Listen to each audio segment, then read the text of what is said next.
untuk di sini kemarin yang sudah kita pelajari memang izin-izin itu sebenarnya kafe. Untuk izin-izin tempat-tempat hiburan tersebut. Korbannya ya adalah perempuan dan anak kan gitu bang. Terkait dengan sajam ya bang, itu juga kami sangat menyayangkan sih bang, karena yang bawa tuh sering bawa tuh justru anak muda. Ya anak muda yang bawa.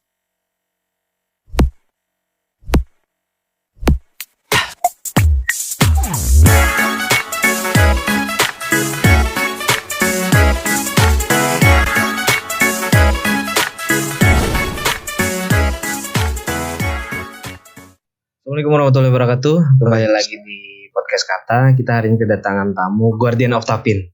Kasat Reskrim Polres Tapin. Siap. Gimana kabarnya bang? Alhamdulillah baik bang Surya. Nah kita hari ini Ulun mau ini bang, mau ngobrol, mau nanya-nanya soal beberapa kejadian lah belakangan ini kan.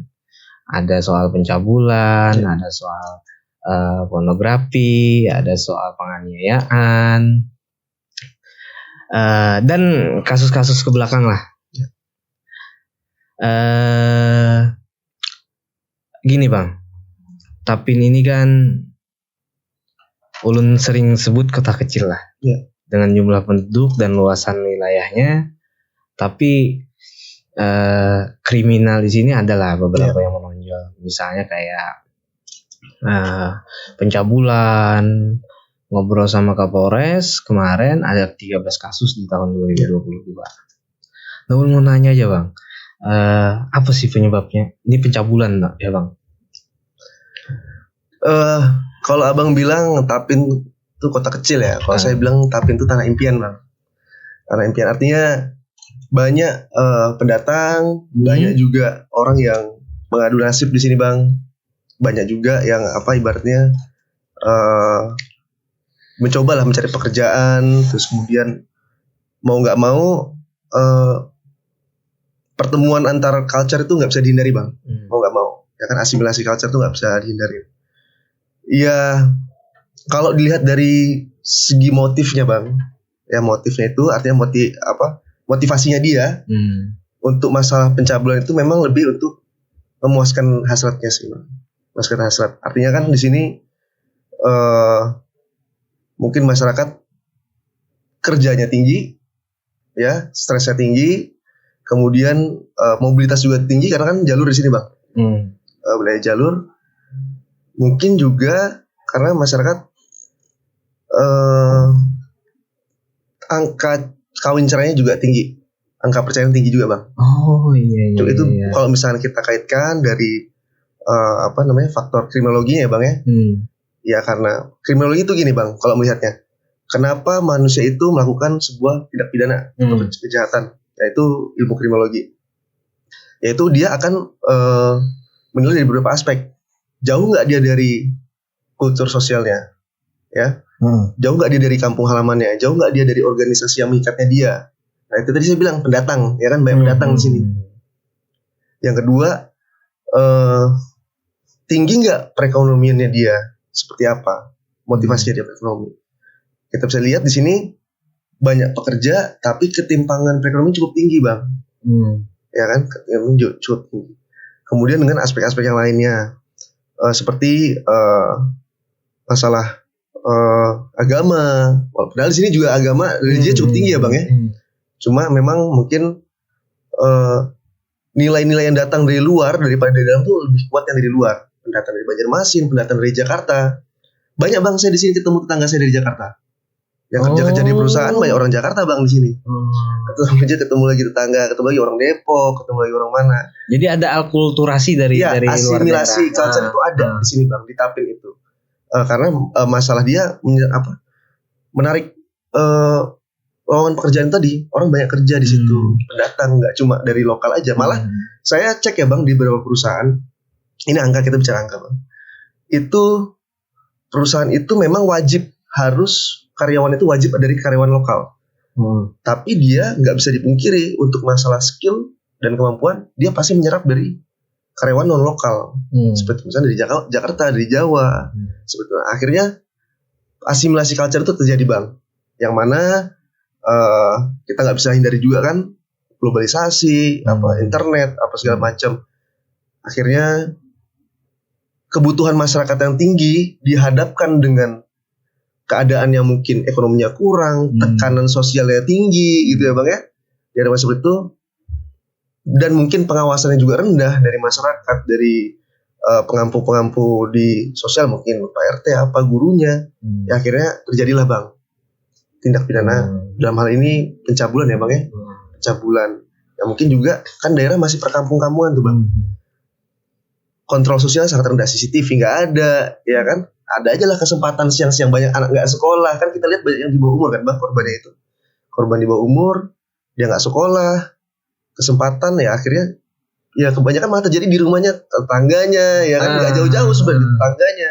Artinya bukan yang diculik jauh kemudian diperkosa di mana, itu kan enggak Bang. Sebenarnya teman dekatnya, guru ngajinya ada yang kemarin yang pakai apa dengan embel-embel dia sebagai guru spiritual seperti itu kan. Itu justru yang malah orang dekatnya malah menggoda si korban-korban ini. Tapi ini Bang, kalaunya tahun 2022 ada 13 kasus Bang. Ya.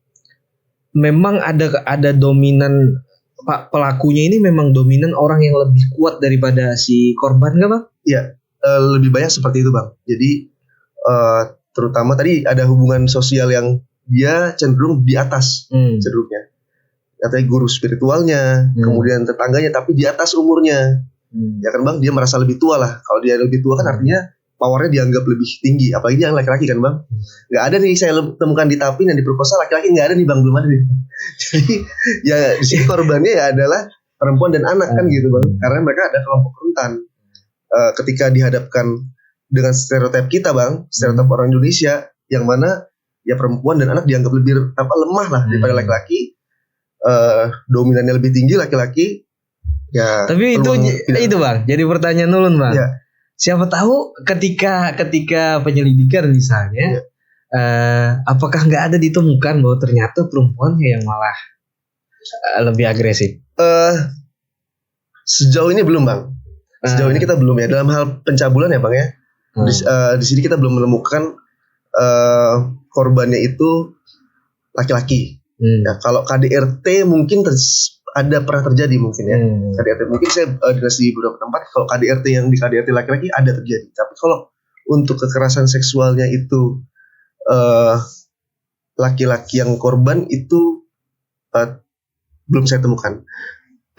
Mungkin karena ini juga Bang, karena dari segi konstruksi hukumnya itu nggak memungkinkan untuk laki-laki menjadi korban. Tapi kan ini Bang, kita berkaca dengan kasus yang kemarin, yang anak laki-laki itu kan, yang perempuan punya warnet, lalu itu kan ada, yang di mana tuh?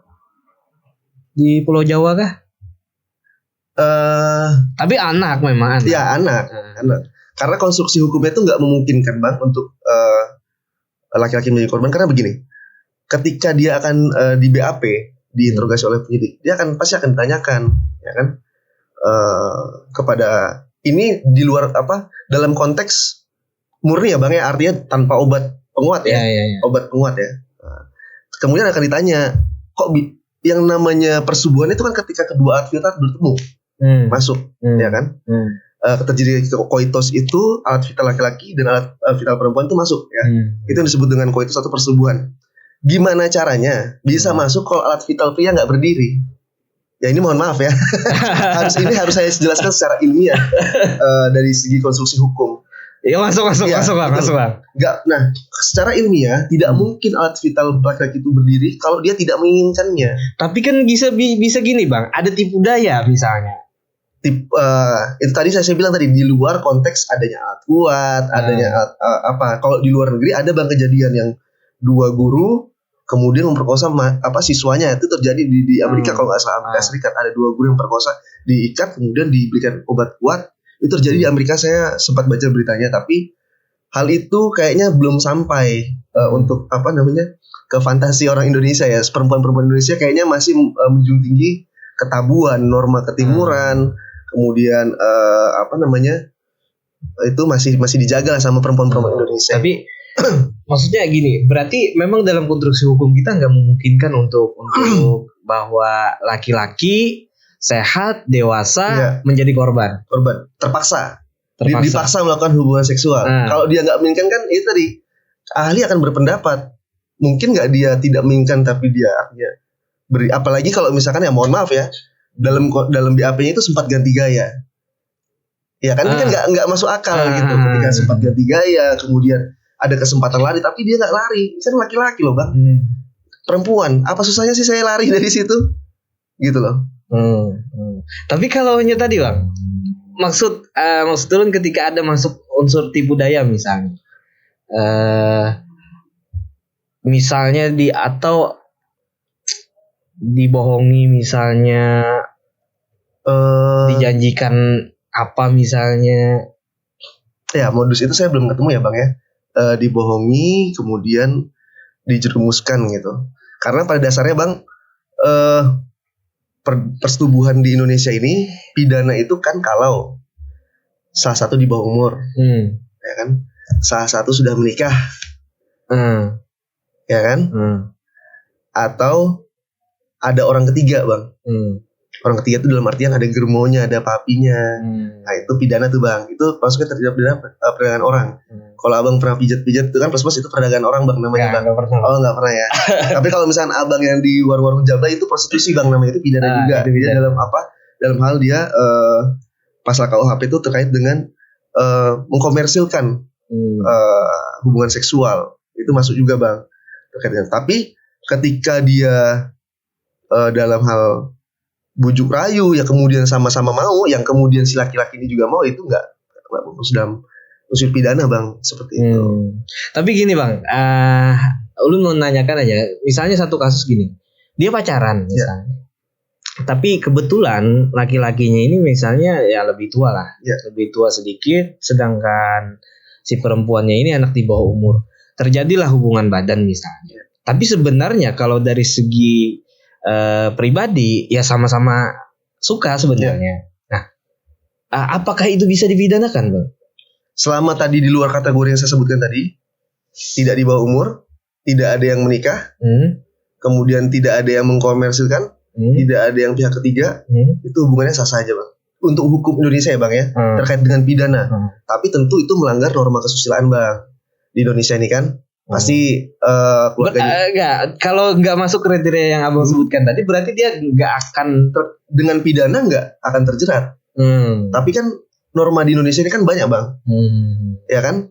Nggak cuma norma hukum, tapi ada norma kesusilaan, norma adat, norma apa ya. Artinya mungkin sanksinya pun beda bang. Sanksinya bukan kurungan, ya mungkin nanti dikucilkan masyarakat, sanksi sosial, sanksi diusir dari rumah, ya kan? Sanksi dihapus dari kakak, ya kan gitu bang. Sanksinya akhirnya lain. Tapi untuk norma pidana bang, itu di luar 4 kategori itu tidak melanggar norma pidana, tapi mungkin melanggar norma yang lain. Tapi kalau undang-undang yang baru kan? Nah, kalau KUHP yang baru ya bang ya? Belum pelajari. Kurang lebih sama. Tapi ada unsur perzinahan itu gimana? Iya sama bang. Jadi kurang lebih sama. Saya kemarin baca KUHP yang baru itu, asalkan dia yang komplain itu bisa harus orang tua atau pasangan resmi. Artinya kalau orang tuanya mengizinkan, itu nggak terjadi pidana. Artinya itu delik aduan. Masuknya delik aduan untuk masalah persubuhan di KUHP yang baru itu. Tapi anak di bawah umur aja kah atau seluruhnya? Kalau anak di bawah umur otomatis masuk bang dengan undang-undang perlindungan perempuan dan anak. Kalau di bawah umur atau anak-anak ya di bawah umur tuh otomatis masuk dengan undang-undang perlindungan. Tapi maksudnya misalnya Ulun punya pacar, perempuan sudah dewasa, belum nikah. Ya lalu berhubungan lah sebelum sudah nikah belum? Belum nikah. Pian juga belum nikah. Iya, belum nikah. Berhubungan badan misalnya, tapi misalnya orang tuanya melaporkan. Oh, berarti masuk KUHP yang baru, Bang. Kalau KUHP yang sekarang ini belum masuk. Tapi itu gimana, Bang? Ya, itu 2025 Bang nanti. Apa namanya? Iya, KR. Jadi ya kalau mau ya sebelum itu Bang berarti Bang. Setelah itu ya tolong dinikahkan dulu berarti ya Bang. Setelah itu delik aduan Bang. Artinya kalau misalkan orang tuanya melaporkan bisa kena. Tapi kalau misalkan nggak ketahuan atau dia nggak melaporkan ya itu nggak bisa dilaporkan. Tapi ulun pernah dengar Bang bahwa kalau kasus asusila itu Bang, dia harus sebelum 24 jam untuk divisum. Iya, untuk keakuratan hasil visum ya Bang ya. Karena kalau misalkan nanti terlalu lama, nanti dokter visum juga akan menilainya itu sebagai luka lama. Nggak tahu apa tempusnya kapan atau waktu kejadian ini kapan. Tapi ketika dia cepat hasil visumnya, dokter bisa memperkirakan ini baru saja terjadi atau ini baru aja masih ada sisanya secara genetik ya, misalkan masih ada sperma tertinggal atau masih ada cairan-cairan tertinggal, itu masih dokter masih bisa mengambil lah hasilnya seperti itu. Tapi berarti memang harus sebelum 24 jam kalau soal visum atau tergantung? Asalkan spesimennya masih ada di sana Bang, itu masih bisa. Misalkan masih ada yang kering-kering ya kan Bang, cairan-cairan yang kering di situ, itu masih bisa Bang. Walaupun lewat ya secara logika ya 24 jam harusnya sudah bersih ya kan, harus lulus secara logika. 2 jam aja kalau dicuci bersih ya hilang semua. Tapi kan lukanya mungkin masih ada. Ya untuk sembuhnya luka itu ya mungkin dokter lah Bang yang lebih paham. Kapan nih sembuh lukanya, kapan masih ada sisa lukanya di situ dan cairan-cairannya itu.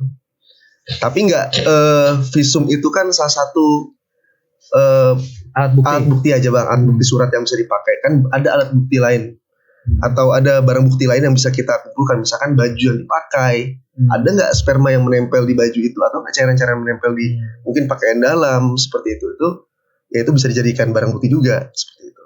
Jadi petunjuk ya. Jadi gini Bang, kita mungkin terlalu asik lah dengan soal itu kan. Kita kembali ke tapinnya. Iya Bang. Kasus yang 2022 ada 13 kasus kan. Itu Bang ada kesulitan kan? Kasus-kasus itu. Menurut kami untuk pengungkapan kasus persetubuhan atau pencabulan itu relatif mudah. Kenapa? Karena jelas korban biasanya tahu tersangkanya siapa. Entah pacarnya, entah tetangganya, entah siapanya. Kami di sini belum menemukan kasus yang kalau kami nyebutnya apa ya? Hantam lari lah ya ibaratnya. Jadi setelah pakai sebo, identitas gak ketahuan, kemudian dilakukan pemaksaan untuk bersetubuh, kemudian ditinggal. Ini alhamdulillah belum kami temukan. Tentu kalau misalkan itu terjadi, itu kesulitan tersendiri juga Bang untuk kami untuk melakukan pengungkapan. Tapi alhamdulillah belum terjadi. Jadi semua yang dilaporkan alhamdulillah bisa terungkap untuk kasus pencabulan ya. Tapi yang kepala desa tuh kepala desa bukan, aparat desa kan dulu ada. Zaman pian gak Bang? Lupa nah. Kepala desa kayaknya bukan kepala desa, bukan kepala desa, ada aparat desa lah. Kasus apalagi belakangan terkait yang menyebabkan ada wanita menjual dirinya harus dibongkar dulu, malah memeras kepada pelanggannya. Itu kayak apa? Itu gimana tuh ceritanya? Jadi nggak bayar dulu ya. Udah bayar tapi ditagih lagi. Dengan ancaman kebetulan korban itu wanita itu dihukum 15 tahun kalau salah waktu itu. Tapi statusnya orang aktif. Nah itu gimana juga? Mau nggak mau kan diperas intinya itu bohong. Iya. Selaku yang diperas ya tentu dia bisa melaporkan Bang. Tapi terjadi 2 kasus berbeda maksudnya gitu gak Bang? Betul. Saling bisa lapor. Di satu sisi si perempuan bisa lapor juga Bang. Artinya dia disetubuhi di bawah apa? Dia merasa di bawah umur kan? Apalagi kalau misalkan seksnya itu without consent kan, artinya tidak dalam persetujuannya dia. Nggak persetujuan si perempuan. Tapi kalau misalkan memang persetujuan tapi asalkan di bawah umur ya pasti kena Bang dia untuk undang-undang perlindungan dan anak. Tapi kalau pemerasannya terkait dengan pemerasannya, si laki-lakinya bisa melaporkan juga untuk pemerasannya. Bahwa dia diperas kemudian dimintakan uang segini diancam dengan apa, misalnya konsekuensinya apa. Tapi kalau ini Bang, kalau yang pacaran itu Bang, kalau yang pacaran itu maksud dulu tuh di bawah umur pacaran. Ya di bawah umur lah. Ya. Kasus kemarin kan di bawah umur. Tapi apa sih yang membuat dia harus dihukum? Padahal suka sama suka, iya. Di bawah umur ya Bang ya. Kalau di atas umur kan nggak ada nikah kan nggak sama-sama nggak ada masalah Bang. Kalau dalam hal di bawah umur seperti ini Bang, dari segi kacamata hukum Bang, atau segi kacamata sosial, anak yang di bawah umur tuh dianggap belum bisa mengambil keputusannya untuk diri sendiri Bang. Jadi ketika dia bilang saya juga sama-sama suka, itu bukan pilihan yang bertanggung jawab atau keputusan yang bertanggung jawab terhadap dirinya. Artinya si laki-lakinya ini yang dianggap sudah lebih dewasa, ya harusnya dianggap tahu kapasitasnya sebagai seorang anak, hak dan kewajibannya seperti apa gitu. tentu orang tua akan komplain lah, ya kan? Orang tua akan komplain. Makanya anak itu sangat dilindungi oleh hukum kan, Bang. Dia sampai dikategorikan anak itu ada yang 18 tahun sampai 16 tahun, 16 tahun sampai 15 tahun, ada yang di bawah 12 tahun. Seperti itu. Artinya betul-betul anak ini kognitifnya belum jalan, afektifnya masih dominan gitu kan, Bang. Artinya keputusan-keputusan diambil tuh masih sangat sembrono. Sama halnya dengan ini, Bang.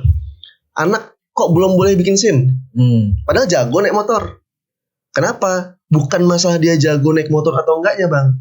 Tapi lebih ke arah dia belum bisa, dia belum memiliki kedewasaan yang cukup untuk dihadapkan dengan permasalahan di jalan.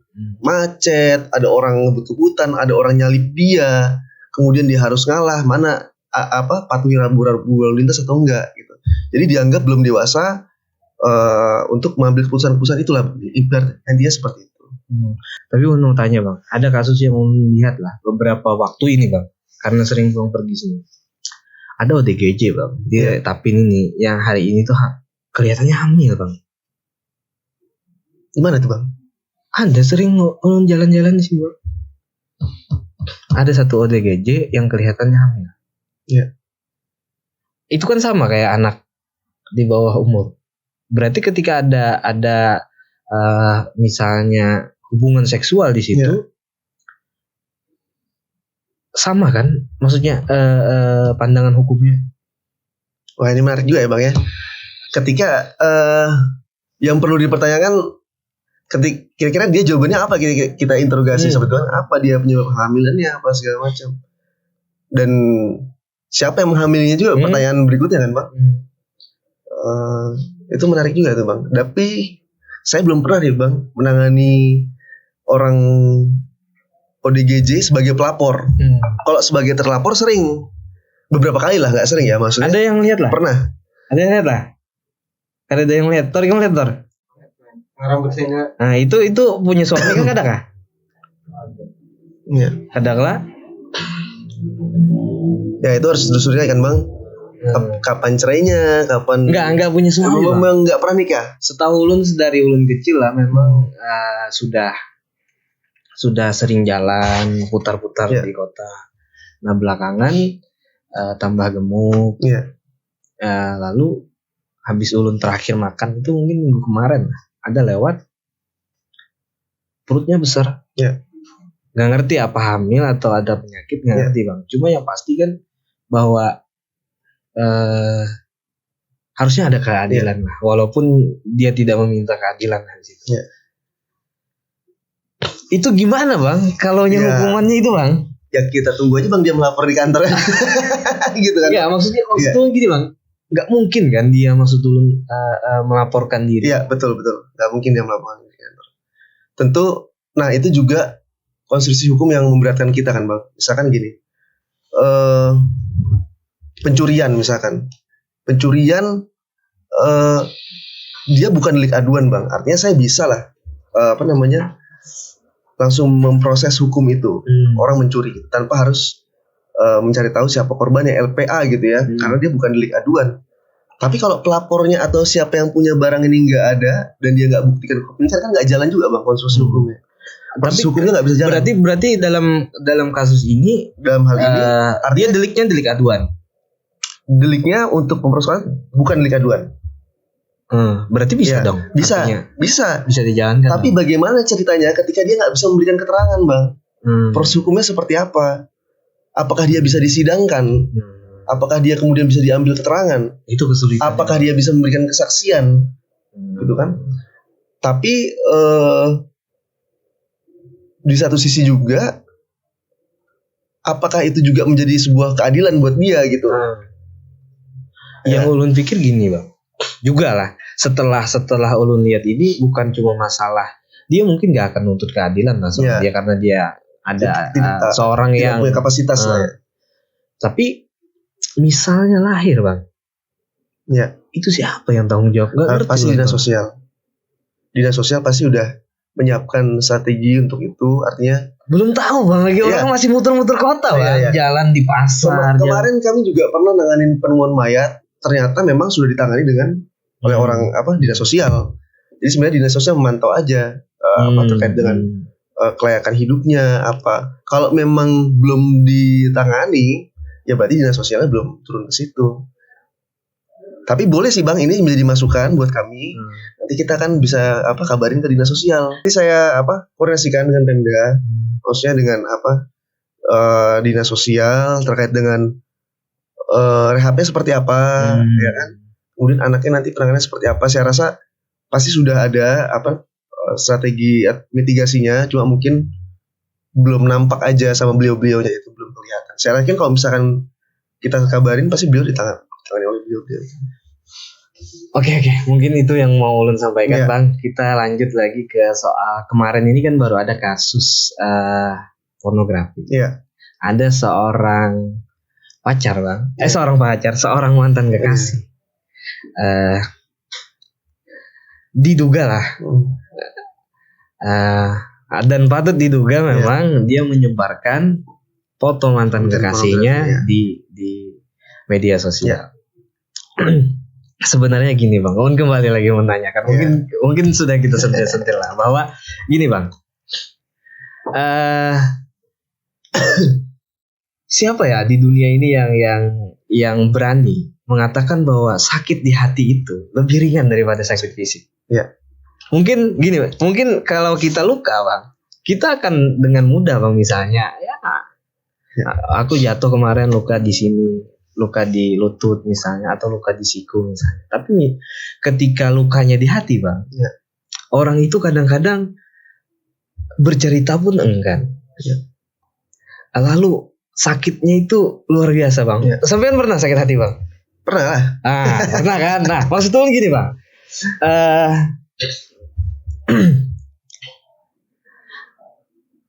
apakah itu bukan bentuk pembelaan diri Bang? Gini ya Bang ya, memang Maggie Z juga udah ngomong kan Bang, lebih baik sakit gigi daripada sakit hati gitu kan. Cuma gini Bang, terkait dengan pembelaan diri, itu sudah diaturkan Bang di, kalau nggak salah pasal 158 atau 168 KUHP itu. Artinya overmah itu atau daya paksa itu memang melepaskan seseorang dari jerat pidananya. Tapi dianalisa juga Bang oleh para ahli pidana bahwa yang namanya daya paksa itu kemudian tidak boleh berlebihan atau tidak boleh melanggar pidana juga. Contoh begini Bang, contoh kejadian yang pembunuhan yang dicabut jadi dia si korban itu diancam, ditunjukkan senjata tajam oleh lawannya, dia cabut kemudian ditusukkan kepada lawannya. Monitor nggak Bang? Ada kemarin kejadian pembunuhan itu yang sama-sama makhluk itu. Yang disebut dengan pembelaan diri Bang, ketika dia lari atau ketika dia mencabut senjata tajam lawannya, itu sudah dianggap sudah cukup pembelaan dirinya. Bukan berarti kemudian dia harus menusukkan kembali ke lawannya. Ketika parangnya itu atau senjata yang dipegang, kan nggak mungkin dia menikam lagi kan, seperti itu. Logikanya seperti itu. Itu yang disebut dengan overmah Bang, daya paksa diri, pembelaan diri seperti itu. Nah, sama halnya dengan sakit hati ini ya Bang ya. Semua orang pernah sakit hati, ya kan? Semua orang pernah sakit hati. Abang tadi nanya saya pernah sakit hati, pernah. Tapi apakah saya pernah nyebarin foto-foto mantan saya? Enggak. Kalau itu memang ulun dikira itu salah Bang, karena berbeda kan. Artinya kalau kita tarik lagi ke kata-kata bijak ya kan, kita nggak bisa ngontrol apa yang lingkungan kita berikan kepada kita. Artinya terjadi lingkungan kita nggak pernah bisa mengontrol. Mau orang ngomong apa kita nggak bisa kontrol, orang jahatin kita nggak bisa kontrol. Tapi kita bisa kontrol apa yang kita lakukan terhadap orang lain, ya kan? Batasannya apa? Kalau dari norma-norma hukum ya itu sudah ada batasannya. Artinya ada yang boleh dan tidak boleh dilakukan, itu sudah diatur dengan tertulis di norma hukum. Artinya ketika kita dijahatin orang atau kita sakit hati lah apapun bentuknya, jangan sampai melakukan pembelaan diri yang berlebihan sampai dengan melanggar norma-norma pidana ya. Artinya ranah-ranah yang sebenarnya cukup sampai situ tapi tiba-tiba geser ke pidana. Sama halnya dengan aspek-aspek lain Bang yang bisa tumpang tindih ya, overlap. Contoh hutang piutang. kemarin kita baru nangani juga debt collector. Iya. Itu murni hutang piutang ya, Bang. Sudah dicicil juga pembayarannya. Tapi karena dia jengkel, kan akhirnya pakai cara-cara yang di luar aturan pidana yang tidak dibolehkan jelas. Pengancaman tidak boleh, perampasan tidak boleh, penganiayaan tidak boleh. Ini kan jadi salah salah kamar ibaratnya seperti itu. Kok ranah perdata, kemudian mereka nggak mau menyelesaikan di perdata, harus mereka mau selesaikan sendiri, tapi pakai cara-cara yang dilanggar norma pidana. Nah, seperti itulah. Nah, kalau kita bicara dengan yang tadi, ya saya rasa memang kita harus paham. Artinya masyarakat tuh harus mengerti lah apa sih yang kita sebagai warga negara itu boleh dan tidak boleh lakukan. Gitu. Karena kan memang kebebasan itu memang diatur oleh undang-undang dasar. Tapi kan undang-undang kebebasan itu tidak kemudian menghalangi kebebasan orang lain, ya kan, mengganggu hak dan kewajiban orang lain seperti itu. Artinya tidak bergesekan gitu. Akhirnya diatur lah kebebasannya seperti itu, Bang. Oh jadi gitu, Bang. Ulun cuma mikir gini, Bang. Misal ini sering terjadi, Bang, kalau di Tapin. Pacaran, lalu ceweknya misalnya digangguin sama cowok lain, terjadi perkelahian, bahkan ada yang sampai ke pembunuhan. Itu aja, Bang. Dan kadang-kadang ada perselingkuhan, misalnya pacarnya 2 lalu terjadi pembunuhan. Nah, itu biasanya, Bang. Gitu. Jadi memang pembelaan diri itu ada batasnya ya, Bang lah. Ada batasnya. Jangan sampai overlap tadi. Jangan sampai dia melebihi batasan di mana dia dianggap sudah cukup untuk membela diri. Karena ulun pikir itu, Bang, sakit hati kan. Ulun membela diri dari rasa sakit yang ulun terima. Untuk di norma pidana, Bang, di aturan pidana memang dia tidak mengatur perasaan ya, Bang ya. Perasaan itu memang tidak diatur. Entah dia sakit hati, entah dia apa. Artinya ada hal-hal yang tidak boleh dilakukan.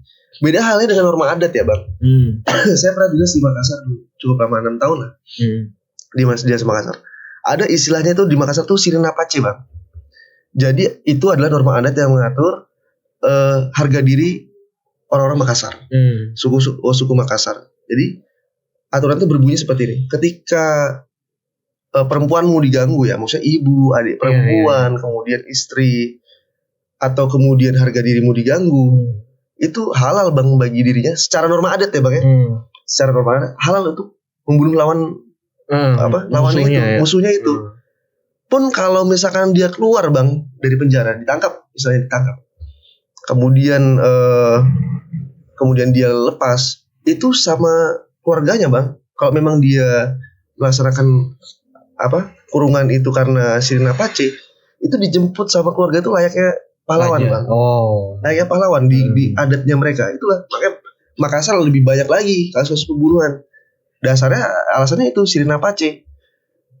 Ya kalau mungkin kita juga kemarin sudah nonton ya sidang salah satu pejabat tinggi Polri yang juga backgroundnya adalah suku di Makassar, yang alasannya kemudian dia melakukan terbukti pembunuh lah ya, Bang ya, secara berencana. Ya tapi memang dia secara kesukuan entitasnya dia sudah menyampaikan juga bahwa ini memang ya sirina pace gitu. Artinya dari suku Makassar sendiri ya wajar dianggap layak gitu loh. Ketika memang perempuanmu diganggu, terbukti memang benar, ya bisa membunuh. Ya itu kan memang perbedaan antara norma sosial dengan norma pidana ya, Bang, hukum pidana. Tapi di KUHP yang terbaru, Bang, itu disebutkan jelas bahwa apabila ada persimpangan antara norma pidana dengan norma norma sosial atau norma adat, hukum-hukum adat, maka yang didahulukan adalah hukum pidana itu. Artinya KUHP itu berjalan lebih dulu. Nanti yang menjadi aturan sosial atau norma adat itu bisa dijadikan perda. Dijadikan perda oleh pemerintah setempat. Tapi yang mana bisa di bawah KUHP. Berarti tidak akan pernah menghapuskan hukum positifnya, Bang? Enggak. Dia hukum positif dulu jalan, baru setelahnya hukum adat. KUHP kita yang terbaru seperti itu, Bang. Beda dengan yang kemarin.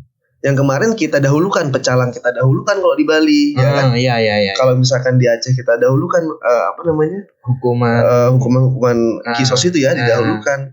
Tapi kalau misalkan dia KUHP pidana, kemarin saya dapat sosialisasi norma-norma adat itu kemudian nanti dapat mengkristal menjadi perda. Artinya tetap di bawah dari KUHP pidana itu sendiri. Pertanyaannya Bang, ketika dia ada persimpangan tadi Bang, apakah dia akan meringankan? Apakah dia akan jadi unsur yang meringankan nantinya? Kalau kita terapkan pidana atau enggak, maksudnya kan ketika diproses dengan hukum positif misalnya, apakah itu kemudian meringankan? Iya, apakah misalnya ada apa tadi kata Pian di Makassar tadi, apakah itu akan meringankan hukum adat yang dia kan bersimpangan nih? Gini Bang, ringan atau tidaknya hukuman itu sebenarnya nggak jadi masalah ketika masyarakatnya ada tercapai keadilan. Ya sebenarnya abang harus nanya kira-kira terjadi keadilan nggak di masyarakat setempat atau masyarakat se-Indonesia kalau kasusnya nasional gitu ya Bang ya. Nah artinya itu yang harus dipertimbangkan lebih. Nah mungkin pasti para penegak hukum pasti menilai ya, ini kasusnya skalanya lokal kah, nasional kah, melibatkan berapa orang, sebesar apa, yang terdampak siapa. Jadi supaya sasaran keadilannya itu tepat. Kalau misalkan memang cuma laka lantas, kan terjadi lokal Bang. Misalnya tabrak mungkin hewan ternak, mungkin ada hukum-hukum adat yang berlaku seperti itu. Nah mungkin bisa pakai hukum-hukum adat setempat. Tapi kalau misalnya skala sudah nasional, mengakibatkan mungkin kerugian negara atau bikin malu atau seperti apa di skala nasional, pasti nggak bisa lagi Bang diterapkan hukum adat kan seperti itu. Harus diterapkan hukum KUHP atau hukum pidana yang berlaku pada saat itulah, seperti itu. Oh, jadi ada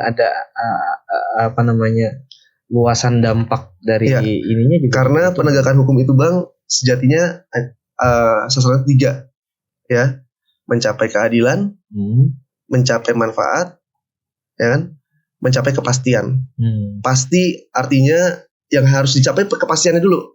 Keputusannya apa nih? Pakai hukum yang apa? Yang mana? Ya kan? Oh udah ada kepastiannya. Oh kita tetapkan pakai undang-undang ini. Oke, diproses. Ya kan? Kemudian ada keadilan. Tercapai keadilan nggak untuk masyarakat? Terasa tercapai nggak ancamannya atau hukumannya seperti itu? Ketika sudah mencapai keadilan, insya Allah dia mencapai manfaatnya. Oh manfaatnya apa sih? Oh ada pengembalian kerugian, ya kan? Ada restitusi atau pengembalian hak korban, misalkan dengan bentuk uang atau misalkan pelatihan atau apa seperti itu. Kita kembali ke Tapin lagi Bang. Kita kembali ke Tapin. Gini Bang, belakangan kan Tapin ini biasanya jelang bulan puasa ini banyak Bang orang malam. Iya. Ya kita khawatirnya di Tapin ini akan memburuk ke arah prostitusi Bang. Iya. Menurut pengamatan Pian, mungkin Pian lebih tahu lah karena Pian bekerja dengan anggota dan sebagainya. Apakah itu sudah ada Bang? Tempat hiburan malam lalu ada prostitusi Tapin? Untuk di sini kemarin yang sudah kita pelajari memang izin-izin itu sebenarnya kafe. Untuk izin-izin tempat-tempat hiburan tersebut. Tentu ini kembali dengan kebijakan Pak Bupati atau perdanya seperti apa, Pemda seperti apa dalam pengawasan perizinan tersebut. Ya kan, apakah memang sesuai dengan pelaksanaan izinnya itu kafe kemudian menjadi kafe ataukah kafe menjadi karaoke kan seperti itu. Kemarin kami sudah melakukan razia, artinya yang ke ranah pidana, Bang. Yang ranah pidana itu apa sih terkait dengan hiburan malam? Terkait izin jual beli miras. Ya kan? Kemudian terkait dengan perdagangan orang. Ya. Sama terkait dengan peredaran narkotika. Itu kita sudah bersama dengan Sat Narkoba melakukan razia memang untuk yang terindikasi pidana sudah diproses. Tapi ada ditemukan berarti? Ada. Apa yang ditemukan? Jual beli minuman keras. Prostitusi manusia? perdagangan manusia untuk pembuktiannya masih belum bisa. Kalau prostitusi indikasinya ada, tapi untuk pembuktiannya juga sulit. Ya ini masih dalam penyelidikan. Tapi kalau prostitusi itu lebih ke arah penyakit masyarakat, memang lebih ke arah Satpol PP juga yang menangani perdanya seperti apa. Kemudian untuk dengan perizinan tadi memang Satpol PP untuk penegakannya. Untuk kami memang fokusnya ke arah jual beli miras, narkotika dan perdagangan orang. Kemarin gini kan Bang, Ulun ada juga, ada ketemu lah sama podcast dengan guru muda, guru kulur, tokoh salah satu ulama Tapin yang paling besar lah. Kami ngobrol ketika itu kan, Sidin itu meminta masyarakat untuk lebih tenang terkait hal itu. Jangan sampai terjadi misalnya demonstrasi. Jangan sampai misalnya terjadi pembakaran. Nah, ketika beliau mengucapkan itu Bang, yang tersadar di dalam kepala Ulun ini Bang, Mendukung? Bukan, ada kekhawatiran soal itu Bang. Ini kan jadi ada potensi karena penolakan masyarakat terkait tempat-tempat seperti itu kan tinggi Bang. Ya. Artinya dianggap pendukung lah beliau itu ya terkait dengan bukan ya. Bukan mendukung Bang. Sidin lebih menenangkan kepada masyarakat karena kata beliau kan yang punya tempat itu orang Islam juga, yang datang orang Islam juga, yang kerja di sana orang Islam juga. Cuma kita harus selesaikan secara damai. Kita selesaikan secara damai, jangan sampai ada demonstrasi, apalagi sampai pembakaran. Nah, tapi yang ulun sadari dengan kalimat Sidin itu Bang, ada potensi itu terjadi Bang. Artinya terkait dengan pembakarannya, demonstrasinya. Kan ketika itu terjadi ya tugas sampean lah. Ya. Memang untuk melakukan saran dan masukan kan sudah ada wadahnya Bang. Kita punya legislatif, ya kan? Ya. Artinya kita bisa memberikan saran dan masukan ke sana. Kemudian kita bisa melakukan laporan juga ke Satpol PP sebenarnya. Kalau nanti memang masa ternyata nggak bisa dibendung, artinya aspirasi masyarakat terlalu tidak ditanggapi gitu ya, kemudian menjadi chaos, itu ranah polisi Bang. Untuk demonstrasi sudah diatur juga Bang terkait dengan mengemukakan pendapat di muka umum, jamnya sudah diatur, ranah yang tempat harus melapor terlebih dahulu, tempatnya juga diatur, kemudian jumlah warganya masa dilaporkan, tidak merusak dan lain sebagainya itu sudah diatur. Tentu kalau misalkan ada demonstrasi pasti dia dari pihak Polres pasti mengamankan. Yang kedua terkait dengan tindakan anarki lah. Misalkan pembakaran, pengerusakan itu kan sudah jelas Bang diatur di KUHP. Artinya ancaman pidana juga sudah jelas. Itu tadi saya bilang. Ini malah ranah yang perda digeser ke pidana kan gitu kan. Tapi gini Bang, karena harapan masyarakat itu sebenarnya kalaunya dari cerita guru muda, guru kulur lah. Lokasinya kan kita tahu lah, lokasi daerah-daerah Tapin Utara. Masyarakat sekitarnya itu Bang, ketika ini pernyataan Sidin, cerita dengan Ulun kan, kata Sidin, ketika aku mengisi pengajian di sana, masyarakat di sana itu menyatakan bahwa kami ini tertuduh oleh masyarakat Tapin yang lain bahwa kami menyetujui akan hal itu, padahal enggak. Nah, lalu ada kemarahan lah sedikit, mungkin enggak sampai menyeruak ke permukaan, tapi ketidaksetujuan itu adalah muncul riak-riaknya. Dan Ulun khawatir itu akan terjadi Bang. Tapin ini kondusif Bang. Alhamdulillah masih kondusif. Sampai sejauh ini masih kondusif. Dan saya harap memang walaupun ada potensi, tapi ya kita sangat berharap untuk jangan sampai terjadi. Karena kalaupun terjadi, yang rugi juga para pelakunya juga yang rugi. Tujuannya nggak tercapai, kemudian sasarannya salah, ya kan? Kemudian ya akhirnya juga malah pidananya yang kena kan seperti itu. Akhirnya masih banyak lah, betul tadi kata beliau, artinya masih banyak cara-cara yang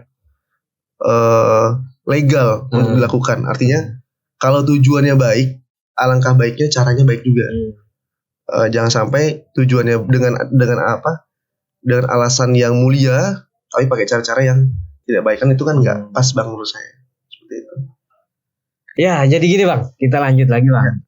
Soal di Tapin ini gini bang, ada budaya yang lumayan ya, kalau hari ini jelek lah. Ya. Kalau ulun nyatakan jelek lah. Masyarakat kita itu ada punya budaya selalu bawa sajam. Nah, memang dulu itu sejarahnya karena Tapin ini kan nggak kayak gini, hutan, lalu jalannya cuma jalan setapak, banyak binatang buas. Nah, ketika zaman itu masih relate lah orang bawa senjata tajam. Nah, tapi ketika hari ini bang, ulun sendiri pun mikir bahwa itu nggak relate lagi. Menurut pandangan seorang ahli kriminologi, itu seperti apa bang? Terkait dengan sajam ya bang, itu juga kami sangat menyayangkan sih bang, karena yang bawa tuh sering bawa tuh justru anak muda. Ya, anak muda yang bawa mungkin karena gini ya bang ya, lebih ke arah teori rebel. Jadi memang kan kalau anak muda menganggap hal sesuatu yang rebel tuh kan dianggap keren bagi mereka. Mereka mencari self estimate lah, estimasi diri, menganggap bahwa melanggar itu keren, bawa sajam itu keren, bawa kelihatan jago itu keren, seperti itu. Nah itu hal yang masih menjadi paradigma anak muda di wilayah hukum Tapin ini. Dan itu memang kita harus kerja keras untuk sosialisasinya dan merubah pemikiran itu memang nggak mudah gitu ya. Harus kerja keras kita di situ bang.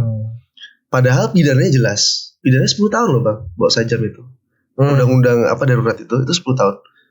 Dan memang akhirnya kita juga sebagai penegak hukum akhirnya kan menilai mana kira-kira yang perlu benar kita lakukan penegakan hukum, akhirnya mana yang enggak gitu. Akhirnya kan seperti itu. Karena enggak semuanya, ya artinya gini, sebagai hukum yang berjalan ya kan, polisi kan hukum berjalan bang. Kerja juga harus pakai hati bang. Enggak bisa kemudian kita keras-kerasan melakukan penegakan hukum ya, ternyata anak sekolah ya kan, pendidikannya belum selesai, cuma gara-gara kita mau ngasih tahu aja bawa sajam tuh nggak boleh loh, kemudian kita menghancurkan masa depannya. Kecuali bang untuk kasus-kasus yang sudah residivis ya, atau memang kita sudah bisa cek background, oh memang dia ini preman, memang dia ini pernah masuk lapas, memang dia ini sering meresahkan warga setempat lah, itu pasti kita proses. Makanya bang, untuk dalam penanganan kasus sajam kita selalu manggil kepala desa, pembekal lah ya kalau disebutnya. Panggil pembekal, kemudian Pak RT-nya, kalau misalnya anak sekolah kita panggil gurunya. Artinya mengecek background yang bersangkutan ini baik nggak, latar belakangnya gimana? Baik nggak. Artinya masyarakat sendiri yang kemudian menilai. Oh kalau memang baik, buatkan surat keterangannya. Artinya kita minta dari para tokoh masyarakat buatkan pengajuannya untuk dilakukan restoratif justice. Perlu nggak untuk tidak perlu dilakukan proses hukum. Tapi kalau gini bang, ulun tuh agak kebingungan juga bang, yang menjadi pertanyaan ulun sampai hari ini terkait sajam itu. Kita kan bawa sajam ini, ya ada lah orang ke sawah bawa sajam, orang dagang sajam ada di pasar kan. Maksudnya yang masuk ke ranah pidana itu seperti apa bang? Yang ranah yang pidana itu yang membawa ke publik tapi tidak memiliki izin. Ya kan kalau kita logikanya aja bang, kan nggak mungkin kita bawa pacul atau bawa sabit itu harus pakai izin kan, nggak. Tapi yang kemudian kategorinya benda pusaka atau untuk pengamanan diri itu memang harus ada izinnya. Misal nih bang, misal ini kan rumput kan tumbuh liar nih kan, ulun bawa parang lah dari rumah buat buat motong-motong atau mau potong ranting pohon lah, bawa parang gitu. Nah itu gimana bang? Kan pasti kita kan melakukan penegakan hukum nggak serta-merta kan bang. Pasti kita didik juga kan. Hanya pasti kita interview lah atau kita interogasi kalau bahasa dulunya. Ini untuk apa? Dibawa dari mana ke mana? Beli dari mana? Itu kan sudah kelihatan. Oh memang orang ini pengen pergi ke sawah kan gitu. Nggak pernah kita lakukan penegakan hukum orang yang pengen berkebun, itu nggak pernah bang. Yang berkebun, yang ke sawah itu nggak pernah kita lakukan penegakan hukum. Pasti kita bantu, kita lepas. Apalagi Karena kita paham, oh memang ini untuk berkebun. Kan kita bisa nalar, oh ini untuk berkebun, oh ini untuk jaga diri, oh ini untuk berkelahi, oh ini untuk demo. Kan kita bisa nalar dalam situasi kondisi ketika kita mendapatkan sajam tersebut. Nanti kita lakukan gelar. Oh kondisinya seperti ini nih, penyampaian daripada saksi seperti ini, ada petunjuk seperti ini. Ya kita putuskan. Oh ini nggak perlu dilakukan sosialisasi saja pembinaan. Oh yang ini perlu dilakukan penegakan hukum. Artinya kita pilih-pilih lah bang. Mana sih yang perlu dilakukan penegakan hukum, mana yang nggak perlu. Misalnya kayak tukang potong sapi lah misalnya. Ya. Kan mau lebaran haji misalnya. Ya. Wah itu berarti pasti selebaran kemana-mana kan. Ya. Tapi kan nggak mungkin kan, kita lihat juga jenis sajamnya. Kalau dia bilang, oh saya mau motong sapi, tau yang dibawa keris kan nggak mungkin kan bang? Oh iya. Ya. Oh jadi memang dilihat. Itulah yang disebut dengan petunjuk bang. Arti di 184 KUHP petunjuk itu seperti itu. Ada persesuaian antara barang bukti yang kita temukan dan keterangan saksi. Logis nggak keterangan saksi? Kemudian logis nggak dengan barang bukti yang kita temukan? Kalau misalkan dia bilang saya mau motong sapi tapi pakai celurit ya kan nggak logis ya kan. Ternyata kita cek oh dia nih mau apa, perang antar kampung, ada info perang antar kampungnya terlibat. Itu kan kita bisa duga bang. Oh berarti orang ini mau ikut perang antar kampung seperti itu. Artinya informasi kita juga kita jalankan. Itulah kita dapat kewenangan bang 1x24 jam untuk menentukan status dari orang-orang pihak-pihak yang kita amankan. Itu kita dapat kewenangan itu bang. Oke bang. Ya. Pian sudah kita bergeser lah ke bicara soal Pian. Ya. Kayaknya sudah cukup lah soal kasus-kasus di Tapin ini, soal hukum-hukum. Apa, Lor? Hah? Izin saja. Mulai anak minta izin saja enggak? Intel. Oh, kayak apa bang? Itu ada pertanyaan. Intel. Ada pertanyaan gitu bang, gimana caranya ngurus dia katanya izin saja? Untuk persyaratan detailnya saya nggak paham ya. Maksudnya rinciannya, administrasinya saya juga nggak terlalu rinci. Mungkin Intel yang lebih paham ya. Oh itu ke Intel. Oh bukan reskrim. Bukan reskrim, izin saja di Intel. Sama kayak izin handak, ya bahan peledak, kemudian senpi, itu semua ke Intel. Oh. Tapi itulah minimal kita tahu mana tempat tujuan kita. Artinya paling nggak tahu lah kalau itu bisa diajukan izinnya kan. Kita lanjut. Pian sudah berapa bulan di sini bang? Ulun 8 bulan, jalan 9 bulan di Polres Tapin. Gimana bang kesan-kesannya selama di Tapin? Selama 8 bulan ini? Alhamdulillah salah satu tempat yang Ulun ini banyak belajar lah di sini. Banyak ilmunya baru, tantangannya baru. Nggak, ini serius bang. Serius. Karena kan gini. Bukan karena gini. Pas di sini aja kan. Bukan. Karena gini. Saya ini kan dulu penempatan pertama di Makassar. Keras sana kan. Keras banget. Masyarakatnya keras banget. Artinya kalau kita nggak kalah keras, nggak lebih keras ya kita nggak menang. Artinya sulit untuk melakukan proses pendidikan dan penyidikan. Kemudian topografinya sudah berbeda masyarakatnya. Kasus yang menonjol juga berbeda. Seperti itu.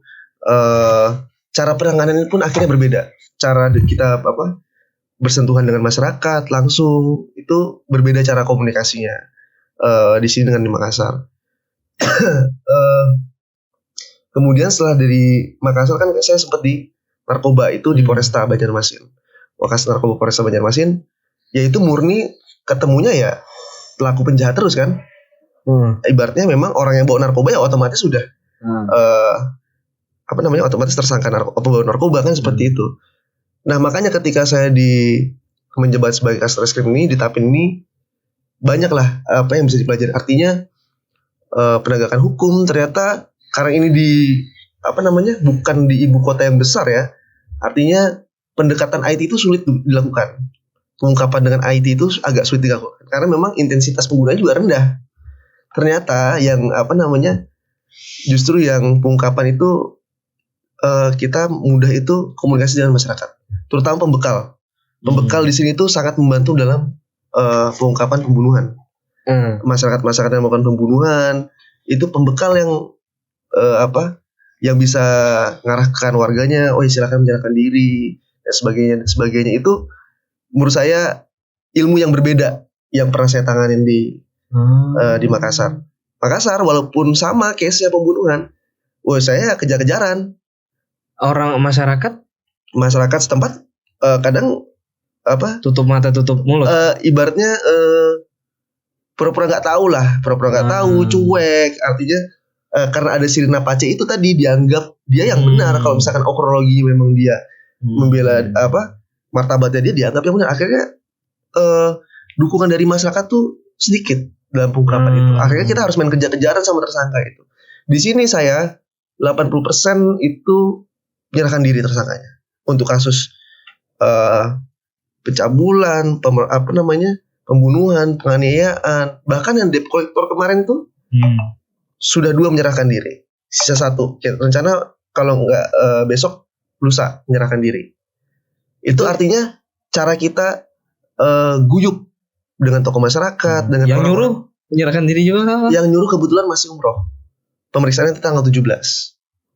Kita sudah lakukan pemanggilan ya. Pak Kapolda sudah monitor, kita usut tuntas. Pihak-pihak yang disebutkan pasti kita lakukan pemanggilan. Untuk yang nyuruh sementara masih umroh. Ada surat balasan dari PH-nya tanggal 17 nanti berkenan diperiksa. Ada inilah. Ayo lanjut itu intermezzo aja. Yeah. Katanya minum Bang. Ya, siapa minum? Dari tadi enggak, maksudnya minum. Oh, saya minum. Ini enggak ini kan. Sudah hampir 1 jam kayak disuruh minum. Enggak advertise kan ini kan? Enggak iklan kan? Enggak ada, Bang. Ini sponsor. Jadi ada perbedaan Bang antara Makassar dan pasti. Tapin. Kemudian kasusnya juga saya juga ya jujur aja baru di sini belajar terkait dengan permasalahan kasus-kasus yang berkaitan dengan sumber daya alam, misalkan perkebunan, pertambangan. Itu saya mungkin kalau saya nggak di Tapin, mungkin saya nggak baca itu undang-undang. Kalau di Makassar kan lebih ke arah yang menonjol ya. Perkebunan ada kan sana Bang? Tapi yang saya kan di Makassar nggak ada kebun. Kalau di Sulselnya secara provinsi ada pertanian, perkebunan, tapi untuk pertambangan kan nggak ada. Pasti saya nggak baca itu undang-undangnya. Di sana yang menonjol tipikornya, tipikor. Nah, kalau di sini lebih ke arah mengembangkan sumber daya alamnya, undang-undang pertambangan, undang-undang perkebunan. Itu akhirnya yang saya pelajari, yang saya dalamin. Kalau soal pertambangan kan agak tumpang tindih dia. Ada LH, ada dinas ini, betul. SDM, kan beda-beda tuh. Termasuk ada komisi juga. Nah, kalau makanan Bang, makanan di sini apa Bang yang makan di sini saya jujur agak monoton ya, agak susah ya makan. Artinya kurang cocok makanan. Bukan kurang cocok. Kalau malam tuh nggak ada yang buka. Iya memang Bang. Kalau di kota besar kan sampai pagi buka dia. Saya kan jam makannya juga aneh kan. Kadang lapar tuh saya makan misalnya sehari 2 kali. Pagi jam 10, terus malam mungkin sore kalau jam 5 makan, kalau malam lapar lagi mungkin jam 9 jam 12. Kalau misalkan kayak saya orang Jakarta, kan Jakarta ada aja sebenarnya makanannya. Atau minimal di Banjarmasin lah. Kira-kira cukup sampai sini kawan-kawan perbincangan kita dengan Kasat Reskrim Polres Tapin. Sampai jumpa di video berikutnya. Assalamualaikum warahmatullahi wabarakatuh. Waalaikumsalam warahmatullahi wabarakatuh.